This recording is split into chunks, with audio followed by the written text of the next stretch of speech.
You're listening to the Table Talk with your host, Anthony Irvin, aka Spoken Life. Tune in every other Thursday starting at 7:30 p.m. Eastern Standard Time with me and a new special guest live on Facebook and Twitch. Let's start the show. Hey everybody, what's going on? Happy Thursday. Welcome to a brand new episode of Table Talk. My name is Anthony Irvin, aka Spoken Life. I am your host. Thank you for being here tonight. We have an awesome duo of two guests tonight who are very dear friends of mine, and I'm glad I got to be able to talk to them a little bit yesterday before tonight's episode. We got to talk a little bit more and get to, see what we were going to really embark on talking about.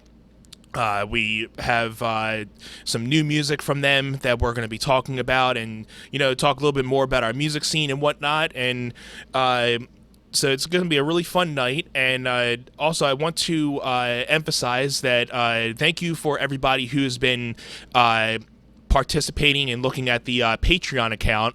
I want to give a shout out to my Patreons, Bernadette, Dave, and Mary.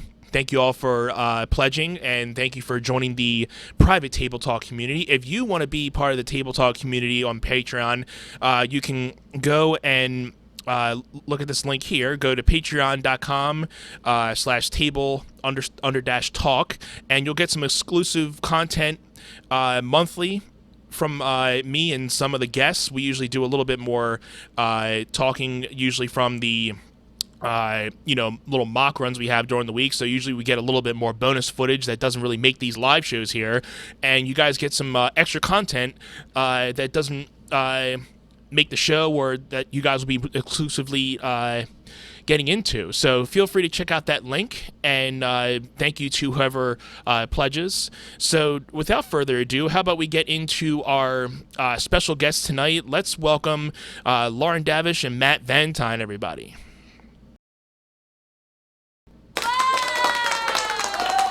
Hello, hello, hello. How are you? Hey, Anthony. How are you? Good, good. Long time no see. Yeah, it's been before the pandemic and playing. Yeah. Yeah. So when the last venue I saw you at? The last venue that I saw you at, the last open mic venue that I saw you at. Yeah, it's been what, maybe 2-3 years since we've kind of hung out at an open mic. Mm-hmm. Yeah. Yeah. Pandemic. Yeah. The pandemic kind of killed everything, but it was always fun kind of hanging out at the open mics and kind of just knowing the different people that you necessarily don't really get to see performing out there, but they just go to the open mics, and there's some really talented people that come through those open mics too. Oh yeah. Yeah, absolutely. We missed that for sure. Absolutely. So how about you guys introduce yourselves to the audience tonight and give a little bit of background about you guys. Sure. Yeah. Ladies first. Oh, thanks. Yes, ladies first. So I'm from Philly area, from Delaware County, and I'm a singer-songwriter. I just had a release, Right About You, and my second single, so I'm kind of new at this, but it's been interesting and exciting, kind of like during the pandemic, oddly enough, so yeah. I don't know, I teach yoga too, there's that. Very nice, very nice. Yeah, so you have two different types of senses of relaxation and release in that way too. Yeah, and they kind of like intermingle, so it's nice. Right. For sure. Lauren and I were in a latter iteration of my band, The Fleeting Ends, right, which is where we kind of got started in an open mic. We did, Lauren and I, and we were friends for a long time. I was in The Fleeting Ends for a while, which is a Philadelphia. And after we kind of split And now I'm a solo artist, so my name is Matt Vantine, and I just had a new release as well. It's called Holy Magnetism, and I'm working on an album. No live performances to speak of, and that's all right. It gives us more time to write and be creative. Yeah, I feel like as weird as it is to be a musician in the pandemic, it's also like, all right, well, all we can do is sit at home and write music. I mean, Yeah. not all we can do, but I've been saying from the now's the beginning time to do it. Yeah, I've been saying from the beginning that we're gonna get so much like new music from a lot of artists out of this thing once things start really rolling. Because like you said, Lauren, I mean, musicians have nothing else better to do but just to write. So I feel we're gonna get so many new albums coming out of this pandemic that it's just gonna be like a boomer of like album sales and everything. So it's gonna be a pretty cool time if that really happens. Definitely. Yeah, I think probably there is more music being released now than there ever was in history. I mean, Right. I heard songs a day, 60,000 songs a day. It's crazy. Gee, yeah, That's a competitive marketplace. Yeah, and think like you're trying to have like your one single competing against that many, and like they always say like you gotta have what separates you from all like 60, 70, 80,000 songs that are released every day. You have to like have some type of good marketing plan to at least get yourself heard and through like the junk and people that just kind of just put out music to put out music, but the serious ones that are trying to actually get through the filters and everything. It's one of those things of just trying to learn the marketing ways of how music really is. It's a fun thing, especially being away from performing. You get to work on your strengths, but then better your weaknesses to kind of just bring them up to your strengths too. Sure. Yeah, it's interesting how like if you're a musician, you also have to be an entrepreneur now. Like you just have to know the market. And I feel like, stereotypically musicians don't really want to be business people, but you kind of have to be to stand out now. Yeah. And it's definitely a marketing type of thing, just especially because with social media, and you don't necessarily need to have a lot of backup support these days. You can just release your music right by yourself and get on Spotify by yourself. You don't necessarily need a label anymore. I mean, it helps, but you can do everything by yourself these days. So that's why you have so many people that are releasing music every day, because they can just write a song one night and then just have it released the next day anywhere. Oh yeah, totally. Which is like, pretty cool. Because I remember like being, 12 years old and wanting to be a singer, and like that was still when like, you had to get a record label and you had to do all these, have all these steps and have a manager, and now you can just do it all yourself. So Right. it's definitely a good thing. Absolutely. Yeah. And yeah, it's definitely good because, it's one thing that you're getting your music out there faster, and knowing that you don't have to really rely on bigger companies to release your music. You can just, you have access. I mean, we live in a time where we have everything at our, leisure to kind of just, pick up a guitar, maybe get an interface. We have, social media and a high quality, phone these days that you can record yourself, and you can just, record some simple audio and just put it right up on YouTube. 10, 15 years ago, you couldn't even do that. Yeah, so from the distribution angle, I think things are better now. You can reach a wider audience quicker. Absolutely. And that can also work against it, because anybody has a platform. Yeah. But I agree. Your last single was Tonight. You have working on something else right now?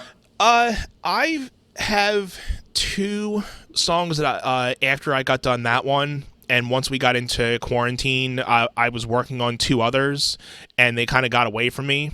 But I've been trying to pick them back up, and because I was in like a good writing mode, but then I got out of that, and it just like I hit like a big writer's block on both of them. So it was like, one of them's kind of, instrumentally written to the sense, and then I'm just trying to figure out, lyrics to that. So it's like trying to figure out that way. And then the other one, music wise, it's probably about like 50, 60% done. But hopefully this year I can probably get them done and maybe release one or two, maybe later this year. That would definitely be a goal for this year, to get another single out. Like anything, definitely I would love to get another single out, and because I've definitely grown in my musical tastes over the last couple years as well. So it's been cool to kind of show that, especially in the last single that I had, because I've never really written a lot of you know I can't really say technical guitar work, but I've never really written a guitar solo. So that was like the first time I was able to, really showcase my guitar skills in there, of being like more of a lead guitar player as well. So I was happy to really showcase that in that single. Yeah, we were enjoying that. There was some Yeah. virtuoso stuff on there for sure. You I were kind appreciate of it. just bobbing and throughout the tune. Yeah. And funny, we were talking about, we have, an iPhone just right here that we can record things. I've recorded that main riff right off of a voice memo about, 2, 3, 4 years ago, and, just let it go. And, that summer before I was releasing it, I was trying to figure out, okay, I want to try to get something out. I haven't had anything out in about 5 years. So, and I was looking at my, voice memos, and I'm like, oh, well, this song kind of seems like, so I wanted something that's kind of like upbeat, but something that can kind of get people going, instead of just another sappy acoustic song that I was so used to writing in the first couple EPs that I had. So I wanted something more full band and upbeat. So I'm like, all right, well, this is kind of like more of like a bluesy, jazzy type thing that I was really going for. So it was pretty much already structured. I just had to kind of make some tweaks here and there, and that's kind of how it came to be, just right from a iPhone voice memo. Yeah, one of the perks of being a solo artist is you don't really need to get the band's permission to change your genre like that. Absolutely. I find like you can, maybe you can be acoustic for a little while, and you'll start to amp up the production. And then when you get too far on one end of the spectrum, maybe you want to like dumb it down, like Bruce Springsteen did. Right. Born in the USA, and he had the full, everything, and then he went down to Nebraska, and and went acoustic. Right. And you're able to do that. You're able to do that. And like you said, you don't have to necessarily worry about like, okay, well, I have 3, 4 of the guys, and I got to make sure that they're okay with it. But being a solo artist, you can, you can write a country song one release, and you can just write a stripped down acoustic song the next, and you can go, write something like heavy. I mean, it would probably be a little bit far-fetched to go like that extreme, but you have the freedom to kind of just let your creative juices flow a lot more than, especially when you're in a band. You're like stuck in like necessarily one genre. But it's cool to kind of see how bands sometimes will really try to explore the outside box of their genre, and try to push the boundaries of, even though they might be either like a punk band or a pop band, but they try to, think outside the box. Like, instead of sticking with the formula of maybe what, their genre really exists like, they try to like extend the outside of the box, and like, how far can we push this? And instead of, trying to keep in our same genre, but like trying to push the boundaries of how creative can we get, but still stay in our same genre. I feel like as a solo artist, there's more room for you to come out with something totally different than your last single.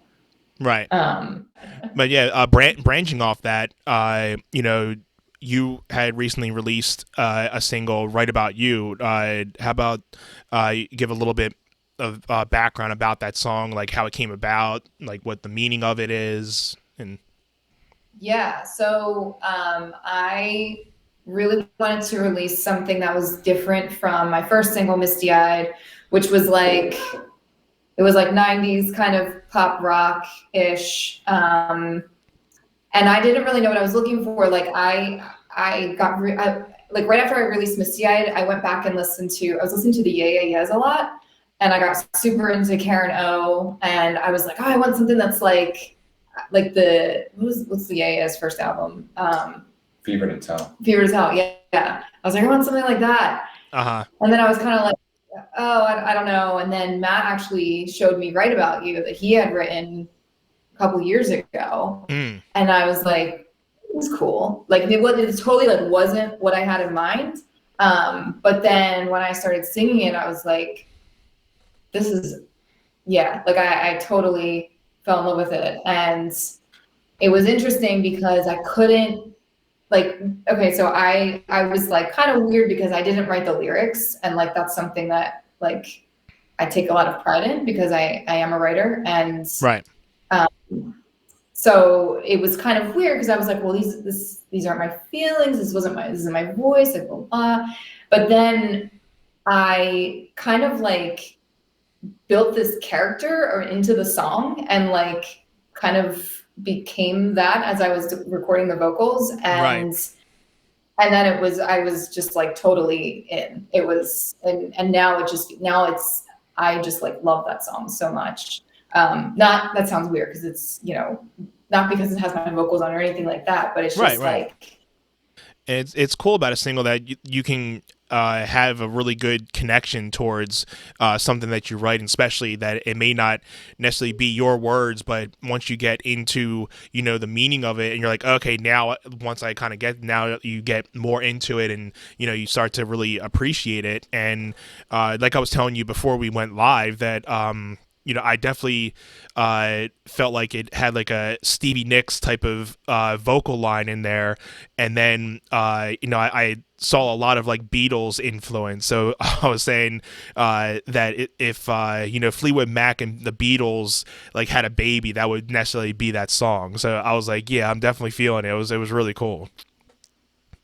and it's funny, like, and I know I said this before, but like, it, like, Matt is, super inspired by the Beatles, and I am super inspired by Fleetwood Mac and Stevie Nicks. So it was just like, it is like the perfect. There you go. Yeah, that was like that had to be the perfect song for you two, because that's a definitely a good mesh. Yeah. Yeah. It's funny that you mentioned the Beatles, because this was occurring to me this very second. But there's kind of this descent figure that George Harrison uses in something that's used in this. It's like to a major 7, to a dominant 7, right? That we use in the verse. Yeah, that he'll use in something in the way she moves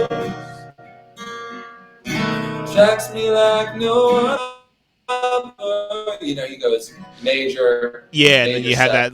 You had that. 7, and that's that little 7th note in there too. Yeah. And the Beatles were really, popular for getting that, that distinct like 7th note in there too. So a lot of their songs have that distinct, like, either, I'm not sure of minor or major, but they're known for having that 7th pop in there every once in a while. So I think that's what definitely makes them really so distinctive, being, their songwritings. And just like you, Matt, like I was brought up on the Beatles. My dad would play records of Beatles all the time, and I may not have known the songs or known much about them, but every time they would, I would be in the car with my dad, I would either have to listen to he would have the Beatles on. It would either be Beatles or Jimi Hendrix. That's a pretty good upbringing. Yeah. Yeah. So and again, I was so little, I never really knew Jimi Hendrix's actual name when I was a kid, but I remember listening to The Power of Soul all the time, and I eventually, like, I never knew his name, but I would just say, "Hey, Dad, play The Power Man." So I would reference him as being the Power Man because I knew of that song. So for the first couple years, I was like calling him the the Power Man, until actually getting influenced into picking up a guitar and knowing more about him. Then I'm like, oh, okay, it's actually Jimi Hendrix, not the Power Man. Cool. That's awesome. Should write a song called The Power Man. I should. That would be pretty fun. Yeah, it's interesting how those influences from growing up like kind of manifest as an adult. Yeah. Like I just remember being a kid, and my mom had like the Stevie Nicks Belladonna CD, and I would like obsessively read all of the lyrics while I was listening to them. I was like 5 years old, like walking around, and then you're a teenager or whatever, and you kind of forget about it, but not really, and then something brings it back. and then it just like it clicks. You're like, oh, I remember this, and then just something clicks in it, and you're like, yeah, like I like this, something about this like is gonna stick with me for a good amount, and then like you're saying, you that developed you wanting to become a singer. So Oh yeah, for sure. And even like I actually like stopped singing for about 10 years. Like I was like, all right, I don't want to be a singer anymore. I'm not gonna do that. And then but I still want to. Like there I feel like once you like when you want to be in music in any way, it never actually leaves you. You like want it to go away, but it doesn't. And I at one point I was like 25 and I was like, let me just see if maybe I can still sing a little bit. And I was singing Dreams by Fleetwood Mac, which is like so buzzy now. It's right. kind of but it's just over and over in my car. And I was like, maybe. Oh. That's how I felt when I started singing. I'm like, well, I can sing pretty good by myself, but how would I do in front of about 10, 20 people, And then, getting in front of, doing open mics and stuff, I never thought of myself as a solo artist and never even thought about singing because, I would just do a lot of like, if I did do any background vocals, I'll be like, turn this mic down until you can barely even hear my voice, and then until learning to write my own songs. Oh, I did. Yeah, absolutely. Or just like when we would play shows, I'd always kind of like, man, it was always a gamble. I just think like, I hope this gets this right. I hope that he puts just the perfect amount of and turns me down so that my guitar buries my voice. And this was like the first 10 years of my music. That's what I felt too. And some nights it would happen. But then I don't know what happened. It just like you're like, why? What am I hiding behind? Am I even gonna try? I like try. I started overcompensating by kind of shouting in the phone. But then you learn that a microphone is like an ear. It's like an eardrum, and like you want to back up from it. Right. Pretty close to it. Kind of master the process of singing into a microphone. Right. So thank you guys for being here tonight. My name is Anthony Irvin. I am your host. This is Table Talk. So tonight we have our special guest as Lauren Davish and Matt Vantine. They are local singer-songwriters from the Delaware County area, and they both had just released their own individual singles. Lauren Davish with Right About You, and Matt Vantine with Holy Magnetism. So not sure if some of the stream got messed up, so let's try to backtrack a little bit. Lauren, how about you kind of go back and do a little bit of summarization on the song that you just released, and then Matt, we can get into yours as well. Yeah. Okay, so Right About You I released a couple weeks ago. And it's my second single as a solo artist.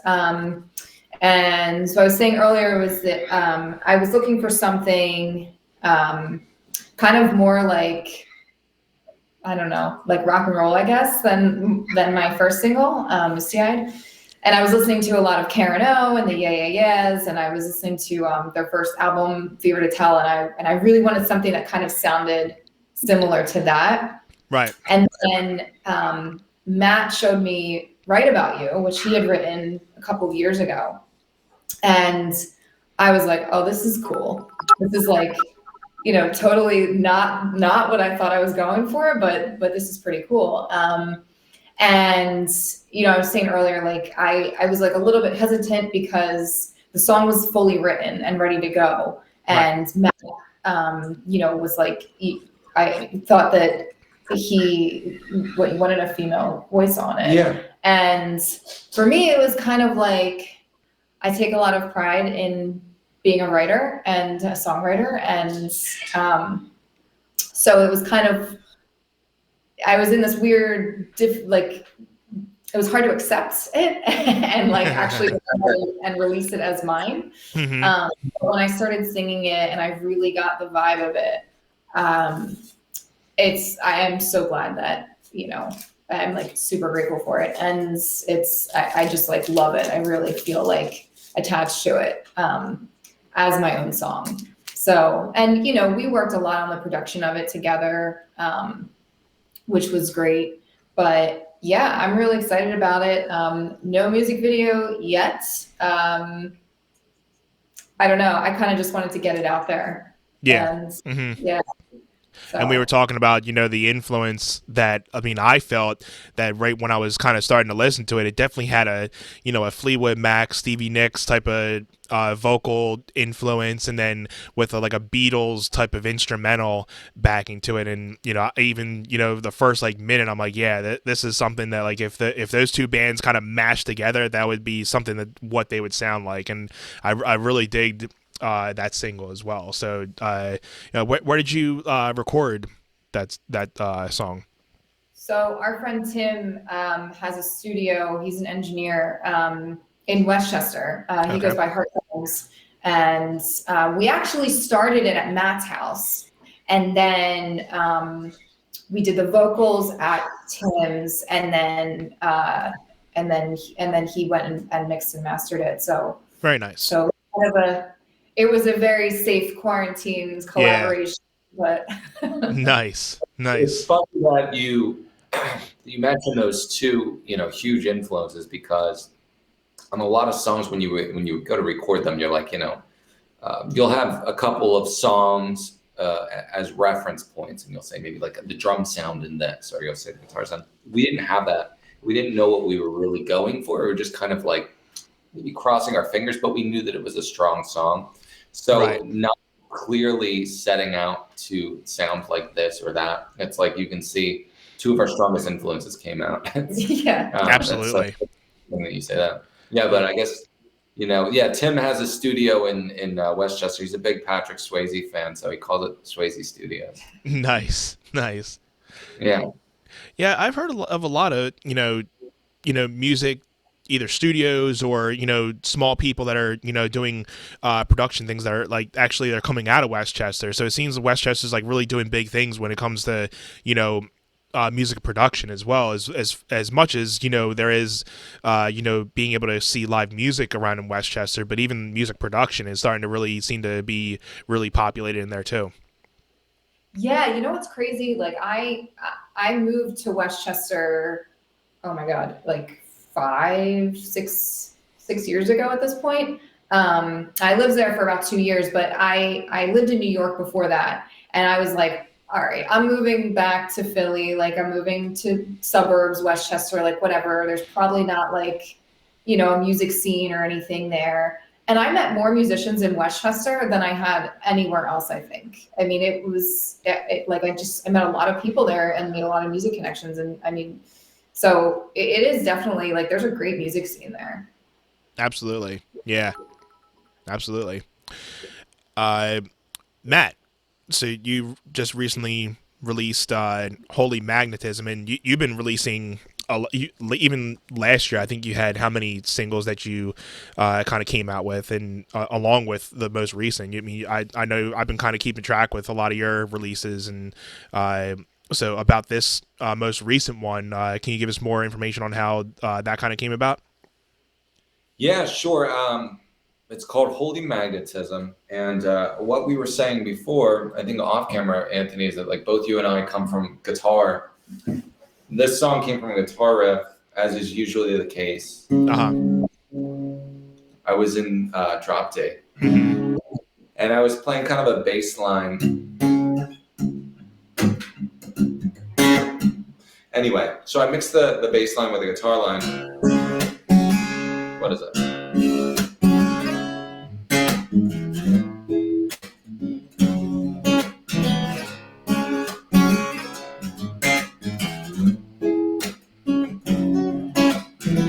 And then little by little, I started putting words over it. Right. And it literally took like a year to write. And what I came to was, it's like I'm like doing like songwriting exercises, and this was like me kind of getting into the character of somebody who's extremely narcissistic and believes that they have kind of like godlike magnetism. So I was like, all right, if I was someone who felt that way, you know, what are some of the things that I would say? And yeah, that's how I got the lyrics. Yeah, because I was listening and watching the music video for that one today, and I kind of got that same, kind of, meaning behind that of, now that you put in like, a narcissistic type of way, but like you kind of had, a lot of the alcoholism type of influence in there too. So I'm like, all right, there has to be something linked with that, and then how you're portraying what you want to be told in that song too. And we'll actually be getting to that music video a little later, and we'll be able to show you guys the music video for Holy Magnetism. But for now, if you guys want to, how about we have Lauren perform, if you guys wanted to perform the Right About You single. Yeah, absolutely. Trying to get that E, that perfect E. You know when you hear it, you know. Right. It's actually E flat, because I tend to do half step down tuning because of my vocal range. That's what I do too. I've always done the E flat tuning, and very rarely anymore do I really go E standard. Because, and again, with the Hendrix influence, he's always done E flat too. So I've always had the, thing of going like, down to E flat. I'm like, oh, this actually does really help your voice sometimes. So, so I've always stuck with E flat when it comes to especially if I'm trying to sing. And a lot of my shows, I'm always, doing E flat. Yeah. It has a unique sound too. Yeah. But Hendrix definitely popularized that, and yeah, his, Yeah, I mean his whole, style just kind of. I always say the dude was way before his time, but then and then you get these people that are always like, well, he was overrated. I'm like, how can he be so overrated? But then like he made so much influence on so many guitars like you and me that kind of take little bits and pieces from what his style is, and how can you kind of say like, oh well, if he's overrated, how can he influence so many guitar players these days? That's kind of like saying how that's like saying like John Mayer is like not necessarily like overrated, but like, oh, like how can you say that? But he's like influenced so many other people's music styles today too. So yeah, that's really stacking up to what he's done. But there are always people that go around saying the Beatles and Hendrix are overrated. Yeah. I mean, those people are just a bit out of their depth, and I don't think that research personally. But that's just my opinion, and yeah. Well, I think it's right. Yeah. So this is right. It's capoed very high up on the neck. All right, so I'm going to get you guys into your little guest spot here. So we are going to have Lauren and Matt performing Right About You. So here we go.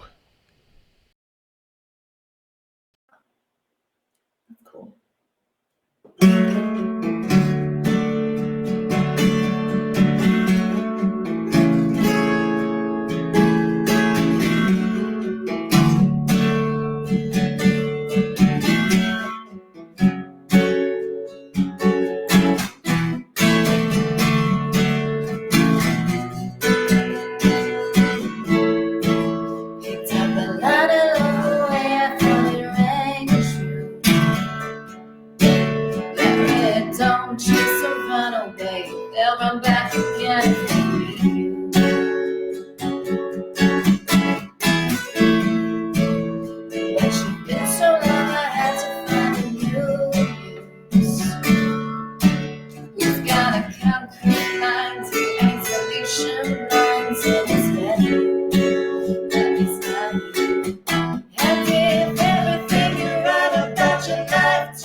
I still do. And if everything you write about your life turns out to come true, then you better settle in the way I write about you.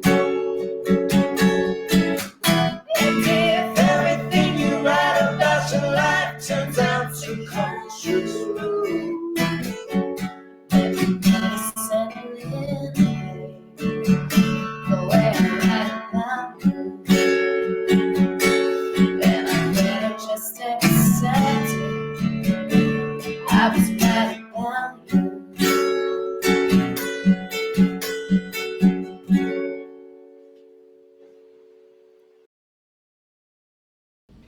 Woo! Very nice. Very nice. It's always good to kind of hear live versions of, certain songs too, because then you can, do little different embellishments and stuff, especially like musically and, vocally, so you can kind of, explore little things that you may not have because I know especially sometimes when I'm doing like records and recording, there may be something after I get done, I'm like, I wish I would have made that little lick differently or play that differently. So then you're like, all right, well, I'll just play that live and just play that a little differently. For the live version. Yeah, for sure. Yeah, cause I like the little guitar embellishments you were playing in that song, Matt. It was really cool. Thanks, Anthony. And of course, vocals were amazing, Lauren. That was very nice performance. When did you? You said I didn't catch it. When did you actually start singing? So since I was like 3, I always wanted to be a singer my whole childhood, and I that was all I wanted to do. I wanted to be a singer, and then I sang up until high school. And then when I was like 16, I just decided that I didn't think I was a good singer, and I stopped. And but that itch was always still there. And then I came back around to it when I was like 25. Mm-hmm. And I would just like I was saying earlier, I would just listen to Dreams by Fleetwood Mac in my car and just keep singing it over and over again. And because I was kind of like, all right, if I do this, I have to think that I'm okay, okay enough to sing in front of people, and not, look. Now, did you sing in chorus in high school, or just kind of singing just to sing? I sang in chorus for freshman and sophomore year, and nice. And then I just stopped. I was kind of to be honest with you, I was really intimidated because there were girls in there who just had beautiful opera soprano voices. Gotcha. And I was like, oh, that's what it takes to be a good singer. I never knew that. I was, right. In grade school, I was one of a few people who sang. So, mm-hmm.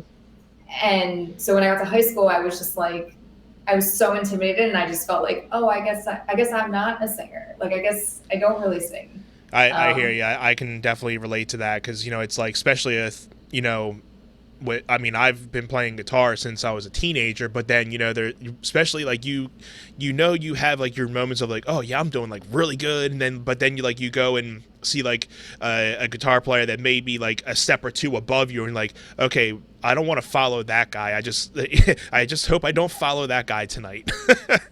And so especially being a singer for myself, it took me a while to really not only just find my voice, but find confidence in being able to sing and not have to worry about me always wondering okay, did I do good tonight, do people really because I'm always a guitar player before a singer, so I'm always that much more critical when it comes to my voice than my guitar playing.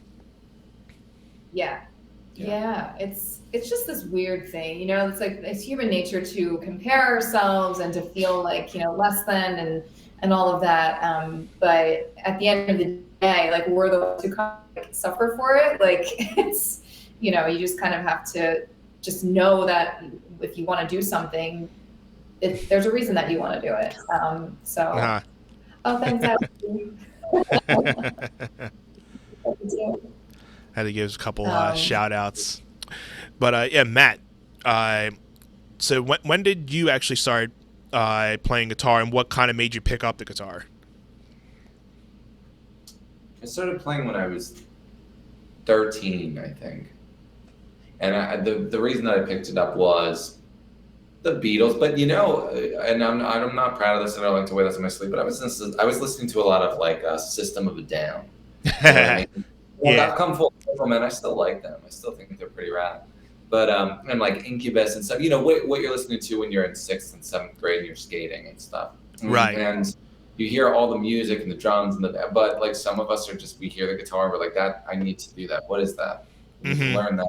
And my mom had played in a folk group when she was younger called Just Us. So she had some old guitars lying around, and she taught me how to play Day Tripper by the Beatles. Nice.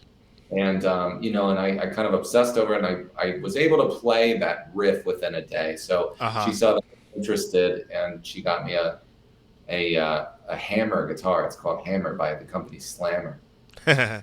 And so I just was learning. I learned all the chords out of a chord book, and I eventually got some lessons. Right. And I was just always fascinated too with just like the ability to start from nothing and build like this orchestration of all and bring all these instruments and how do they do it. And I just picked it apart, and I'm still in love with the process of it. I don't know why I'm so enthusiastic about it, but guitar I think is the most interesting of all the instruments to me. And then you start to see, as a guy in high school and you're forming a group of guys and you're trying to get them to sing your songs that you're writing and nobody's quite doing it the way you like it. So you eventually just step up and you're like, listen, I need to take the wheel here. And, right. I never really fancied myself a singer either, but people always reference Bob Dylan. He wrote his lyrics and he wanted to sing them, and he sang them the way that he wanted to sing them. And Yes. I consider him an incredible singer. But a lot of people would say, traditionally speaking, he's not. But I think just sing from the heart. And if it means a lot to you, then that's enough. Absolutely. Yeah. Yeah, we had a lot of Bob Dylan talk on the last episode with Nick Lernick. He is a folk and country singer songwriter from the local area too, and he has a lot of big Bob Dylan type influences in his music. So it was fun to kind of because I mean. Speaking on the Hendrix stuff again, knowing that he was a big influence of how Bob Dylan wrote a lot of his stuff. We kind of were able to talk about how Bob Dylan and Hendrix were kind of correlating in their writing styles. How you were just also saying he kind of just wrote what he wanted and kind of just put that out there, even though it might have just been a little bit odd to people, but that's just what he was kind of putting out there. It may have just been, and at those times, especially when, somebody comes out with something different, everybody's always like, well, what's that? But then it eventually comes into play of like, oh, this is like either like a new type of genre of certain types of music. It always seems to start out as something like, oh, well, what the hell's that? But then, down the road, it's like, oh, well, this is like the new trend of what music is going into now. Yeah, that's true. That's true. And obviously you can see when you mention Hendrix, we've mentioned him a bunch, but no one's really calling him out for his singing. No one's citing him as an influence for his singing. Right. But it's such a distinct voice. Like when you hear his voice and you hear about his voice, like exactly who they are. Yeah, exactly. But no one else could have sung Hendrix's songs like he did. Yeah. So I think that's a distinct realization that you have to. It's like no one else is going to sing these songs the way that I sing them. And sometimes you write a song and you hear other voices. Like Lauren was saying, like when I write about you, I was like, it'd be so great to hear a female sing this. And I thought Lauren was perfect for it. Yeah, well, kudos because you picked the right person. Thank you. So I think I'm gonna get a song in here and try to play a little something. I don't think I got to play this. I think I wasn't able to play this last time, so I'm gonna play this one. This is more of like a personal song that I wrote a couple years ago, and I like usually starting out with this one. This is called Shell. So again, like I was saying, it's more of like a personal thing because naturally even though I'm a host of this podcast show, I'm naturally more of like a shyer person when it comes to being in groups of people. I'm not usually the one that's, leading conversations. I'm always usually the follower. So, and then with that, I'm always trying to help others before trying to help myself, and always just making sure everybody's okay. And once everybody's okay, then I'm okay. So it's like, uh, it's a good thing, but then it kind of catches up to me as well. But I've grown to learn to like kind of stick the 50-50% of trying to make sure that not trying to be in a selfish or selfless way, but just making sure that I'm okay, and it's good to think of others before yourself, but also you got to think of yourself as well, and making sure that you're okay, because if you're not okay, how can you help other people? Yeah. Boundaries. You create healthy So boundaries. yeah, so this is a song called Shell. And if you guys are all listening, thank you all for being here. And so if you guys are just tuning in now, this is Table Talk. My name is Anthony Irvin, your host. Tonight we have Lauren Davish and Matt Vantine here. We'll get them to play some more music in a little bit as well. So I'm going to play a song here, and we'll be able to get some more tunes, and we'll be talking more music and this, that, and whatnot. So here we go.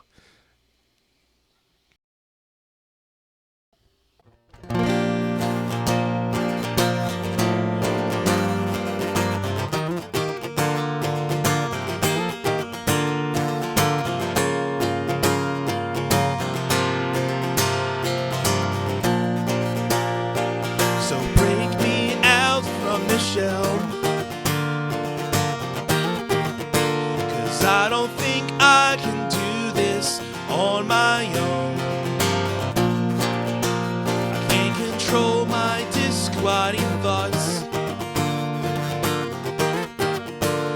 How does this come from a man with a cheerful heart? I aim to please the world before myself, 'cause I'm scared to death of the outcome, fear of what they'll think of me. Slow down and enjoy life, there's no cause for alarm. It's like being at war, constant battle of frustration on the inside. But is there a method to this madness? And the thoughts that consume my mind.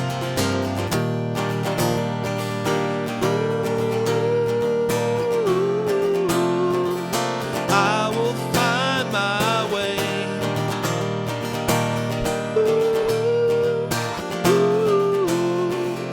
The inner me will soon break away.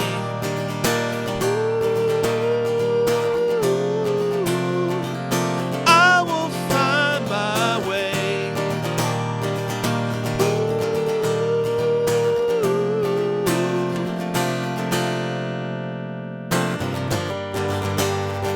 I aim to please the world before myself,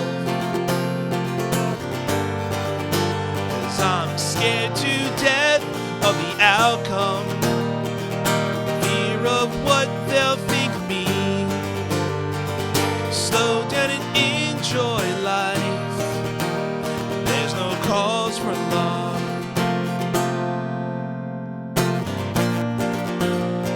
So break me out from the shell, 'cause I don't think I can do this on my own.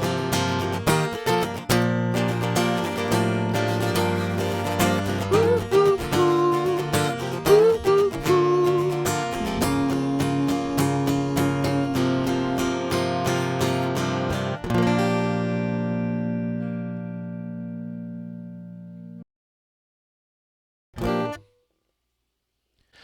That was cool. Cool, man. Thank you.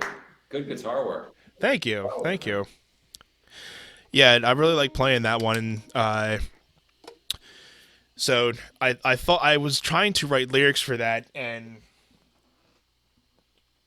what kind of really helped me was this app.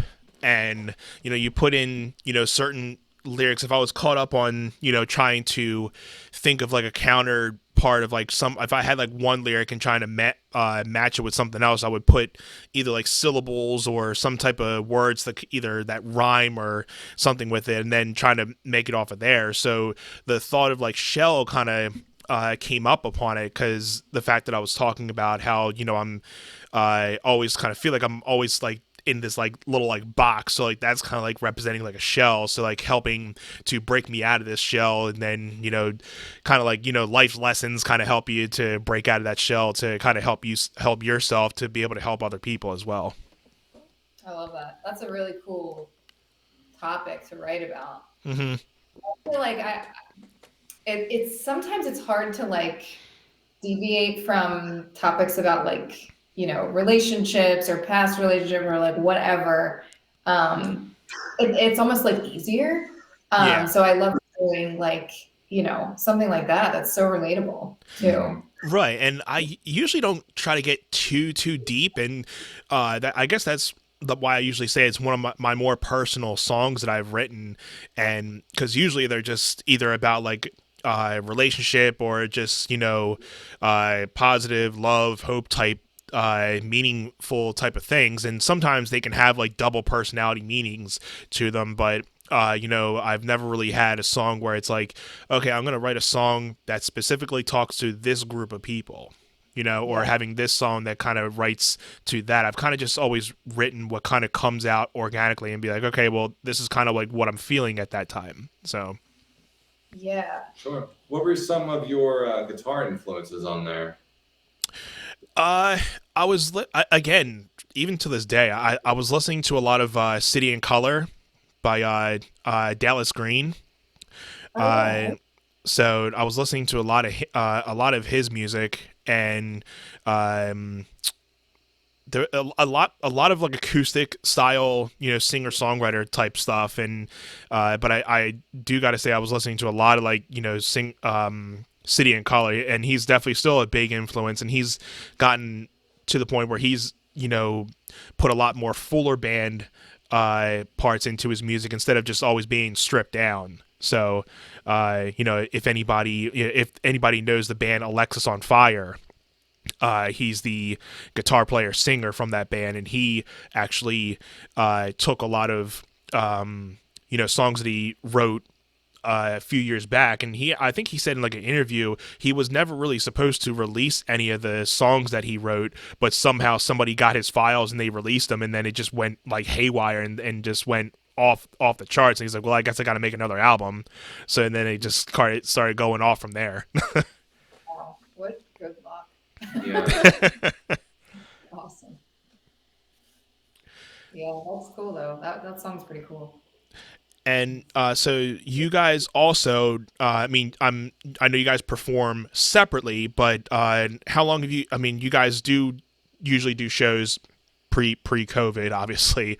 You guys have done shows together, and how long have you guys been performing musicians for? Um, hmm. For me, probably since 2016, so about 5 years now.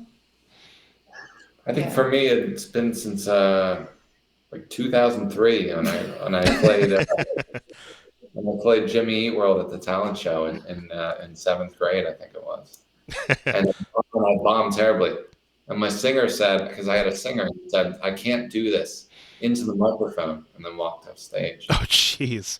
I know. But it wasn't enough that he couldn't say it out of the microphone, maybe like in my ear, but he's like, I can't do this into the Right. microphone. I walked off. So that was my first performance. But yeah, like I was like you, I was in a band in high school, and then kind of moved on, and became a little more comfortable with myself in college, and did this, this band with Fleeting Ends, and and then Lauren and I met, and around that time I was trying to do like more solo artist stuff, and then more singer-songwriter-y stuff. And Yeah. Lauren and I started performing together, maybe just like one song in a set, and then we started playing shows together. Right. So, yeah. Yeah. And then we just started, it was, I think in like early 2018, we started like really frequently going to like meeting each other at open mic nights, like every week pretty much. And then we started like booking like the cover shows and bars, and we were playing at Milk Way South Street every Saturday night for a summer. So that was cool. It was cool to have like a consistent gig like that. Right. Yeah, and we played, well, before that we were in the Fleeting Ends together. My timeline's a little off, but yeah, so I joined the last iteration of the Fleeting Ends, and we played, original shows, there, and then kind of moved into the cover show scene, and now hopefully segue back into the original show scene. Yeah. Right. Yeah, and now like we're just to the point where now we're just waiting for live music to come back, and it's like, what do you do? Especially like the first couple weeks, like, okay, what do I do with my time right now? It's either like, okay, I'm either gonna write, or especially for me, it was like, I had like some of my gear was pretty not necessarily old, but it was like, outdated. So I'm like, all right, well, since I'm not really playing any shows, I'm just going to upgrade a lot of my gear. And I do a lot of live looping at my shows. So I was able to upgrade my pedal board, which I had from, years back, dated from one of my other bands. And it had like a lot of road wear and tear on it. So I was able to upgrade that and, upgrade, microphone wise and everything. So, trying to take my spare time and kind of make as much productivity as you can, and then trying to learn new certain songs, and then original music wise trying to write a couple things. And so speaking of like with that, like how have you guys been kind of using your time during this quarantine pandemic era? It's weird because I would always get my like writing inspiration while driving, and like now I'm not driving. So it's definitely been interesting. I've been trying to. I haven't been writing as many lyrics lately. I've more so been working on really trying to learn the guitar, and then the piano still. The piano I can play chords. I can accompany myself. Right. It's, not. I wouldn't go out and do a solo show with a piano. Piano is something that I always wanted to learn. I just never really got the time. Or just like you, like I can maybe play one or two chords. Like it's more like note wise. I can write like a melody, but I've never really like learned to like play actual chords and stuff. But I wouldn't be able to play a show and like do a whole piano type show like that. I would never be able to die. They'd be like, yeah, get this guy out of here. Yeah, it's tough. And I worked on piano for a while. I took lessons and everything, and but still, like I couldn't.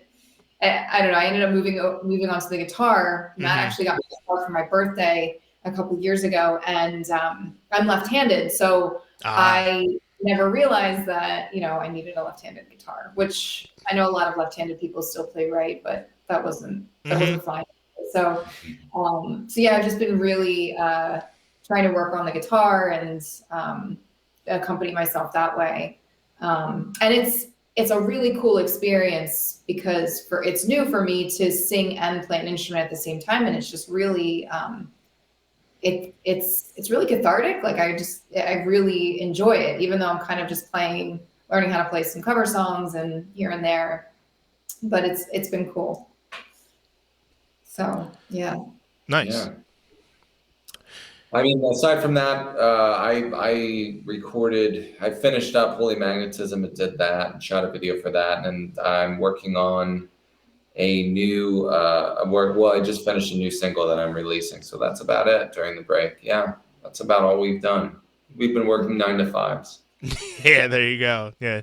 Technically, 9 to 5s that, hopefully we get back to like legit 9 to 5s, because just like you guys, it's difficult kind of knowing that like when you're playing 3-4 gigs a month and then going back to maybe playing, if you can, like one show a month. And So it's and especially half the reason why this show has kind of been something for me to kind of look forward to, because it's something that I can be like, okay, well, at least I have like a show or something at least that I'm dedicated to at least every 2 weeks. So it's like, and then I get to play as well, and then also get to talk to like-minded musicians like you guys, and talking about our passions every 2 weeks. So it kind of keeps influential things going, and then you never know, you meet certain people and you're like, okay, well, we need to eventually like collab or to write something together, and then little things like that spark as well. Right. Yeah. Yeah, for sure. We did a couple of live like Facebook live shows in the beginning of quarantine. Uh-huh. And we were like, oh, we'll do this every week. This is great. And then it just kind of died off. I feel like like as is the life of quarantine, it's Yeah. yeah. I mean, And especially doing live streams, like it's like it's like a hit or miss sometimes, because like yeah, especially if when your audience is on, then it's like, okay, you hit it, and then like you get a whole bunch of people. But if you just say like, oh, well, I'm just gonna go on a random night, like you may just be hitting it at the wrong time, and but that again, that's just like social media and everything too. Like it's like if you're on, you're thinking, okay, well, I'll just go on at like 10 o'clock at night, but then you're playing for like two people, but then it's like a practice in a way. So you're like, oh, well, I'll just play to myself. And when you're done a song, you're so used to hearing claps and at least some type of cheer, but then you're just hearing the echoes of like your headphones coming back at you. yeah, I know. And the most we actually played a Zoom show for the yoga studio that I teach at. And that was awesome because we could like see everyone, and like, Yeah. people were singing along with us and they were like jamming out with us, and Nice. and that was cool. And then we went back to a Facebook live show after that, and we were like, oh, this sucks. Like, Yeah. we just feel like we're playing new your computer, and then maybe people comment, and Yeah. it's so, yeah, It's definitely different, because I mean, I played a couple live shows, and especially back in like October when I had my first show in like 8 months, once I got done, then I actually heard people actually reacting to it. I was like, oh, that felt so good. Like, and I was even saying it to the mic. I'm like, you have no idea how good hearing those claps felt, because I haven't heard like any claps for like 8 months. It's just been like waiting for a high five emoji every 5 seconds. Yeah, I know. It's just weird. And I know like people are going out and playing shows, and kind of like slowly. Yeah, we're getting a little bit back to somewhat of normalcy, but not total, but we're getting some people that are playing some stuff out there, which is cool. Yeah, that's good to see. And I mean, I don't know. I keep having these things come up on like Facebook and Instagram that like 1 year ago or like 2 years ago, and it was like it's like at a concert, and I'm like, no, it's Yeah. like so. Yeah, I was supposed to go to one in February of last year, and it just totally got shut down, and they tried to reschedule it for July 2020, and I'm like, yeah, there's no way that's happening. It got canceled. Then they tried to reschedule it for February of this past year. Didn't happen, so they just kind of canceled the whole tour and everything. So kind of felt bad, because they were doing like a 10-year anniversary tour, and it just got shut down. Who So was it? Who were you gonna say? it was a metal band called We Came as Romans, and they were actually doing a 10-year anniversary of their debut album, To Plant a Seed. So me and my wife were kind of contemplating whether to go or not, and we're like, it was kind of like a last minute thing. We're like, all right, we'll just buy tickets, and then the pandemic hits. So Yeah, Yeah. I saw that Alanis Morissette was touring she was scheduled to tour last summer, yeah. because Jagged will turn 20 years old. And I was like, oh my, and she's another one of my like biggest Uh-huh. influence on her.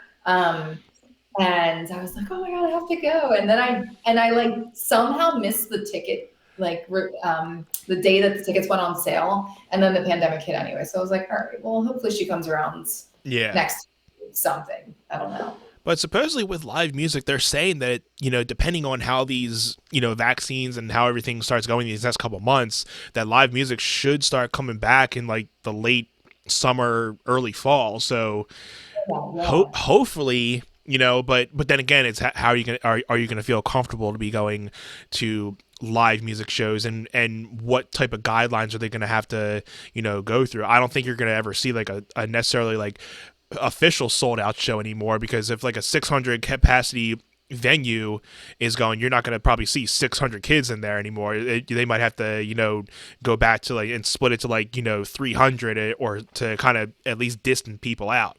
So yeah, it's just a weird time. Yeah. Mm-hmm. And on that note, I think we got to get to bed. But too. Yeah. I hear you, because like we were saying the other night, I mean, there's times where I don't even make 12 o'clock at night anymore, because I was so much being a night owl that, especially with having a kid now, it's like, okay, well, once he's to bed, then it's the time for you to get the stuff that you need to get done. And then by the time, it's like, oh, okay, 10, 11 o'clock, I'm ready to pass out. Yeah. The cats are looking at us like, what are you guys doing? This is not. This is Well, how about we end with this? We're going to put Matt's music video of Holy Magnetism on, and we will end the night with that. So I just want to say thank you to Lauren and Matt for being on Table Talk with me. Sorry about the connection issues in the beginning of the night, but I'm glad we were able to kind of redeem ourselves and have a better connection tonight. Have everybody, have some little bit of music time. We got you guys to, do some music. And so we're going to have Matt's music video for Holy Magnetism playing here. So my name is Anthony Irvin. This has been Table Talk. So thank you guys for being here, and we will see you all on another episode. So thank you guys, and have a great night. Here is the music video for Holy Magnetism.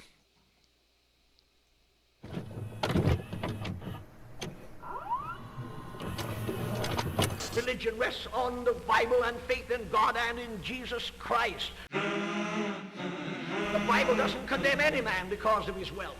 The Bible says the man that don't provide for his family is worse than an infant. America needs a tidal wave of the old-time religion. America needs to be taken down to God's bathhouse and the hose to turn on her. I'm a man of magnetism. In this age of hand-me-down style, wise man came when I was conceived. Heaven shine its light on me, 'cause I'm a new age vendor of serotonin and dopamine. I was hoping later we could get in a row. Yes, I'll take you out to a midnight show.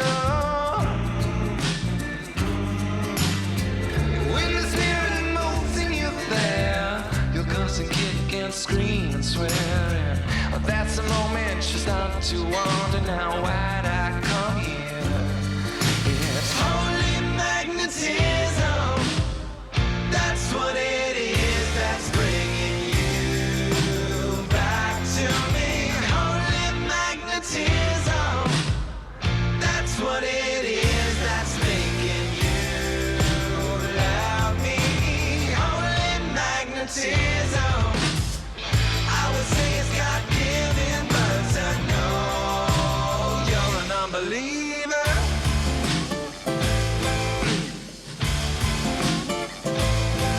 Some people burn bridges on Saturday night. Wake up and regret it in the morning time. Had to do it with the alcohol, amphetamine, fentanyl. I'm so high on the smoke from the bridges in my rear view. And holy magnetism, that's what it is, that's bringing you back to me. Holy magnetism, that's what it is, that's making you love me. Holy magnetism.